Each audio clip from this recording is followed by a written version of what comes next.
తోనే 200 నుంచి 1000 నుంచి 2000 అయిపోయింది చంద్రబాబు గారు 2019కి ముందు. అయితే అప్పుడు జగన్మోహన్ రెడ్డి ఏమన్నాడంటే నేను చెప్తానన్నది ఆయనే చేశాడు కాబట్టి నేను 3000 ఇస్తానని చెప్పాడు. ఆ 3000 రూపాయల పెన్షన్ అందరూ ఆశ పెట్టుకున్నారు. కానీ తన అధికారంలోకి వచ్చాక ఏం చేశాడు, ఒకేసారి 3000 కాదు దశల వారీగా పెంచుతాను అని చెప్తూ నేను అప్పట్లో చెప్పింది కావాలంటే మీరు వినండి అని చెప్పి అటు అసెంబ్లీలో బయట ఆడ పార్టీకి సంబంధించిన అధికార ప్రతినిధులు కూడా పదే పదే జగన్ దాన్ని రిపీట్ వినిపించారు.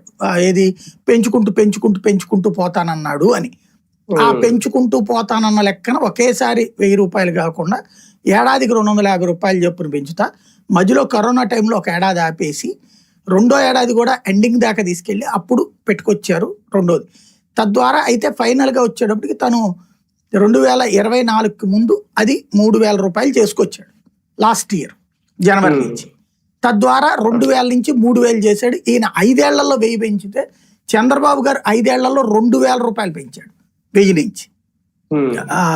ఇది మనం అంటే 200 రూపాయల నుంచి 1000 నుంచి అంటే 1800 పెంచారు బాబు గారు ఆయన హయాం.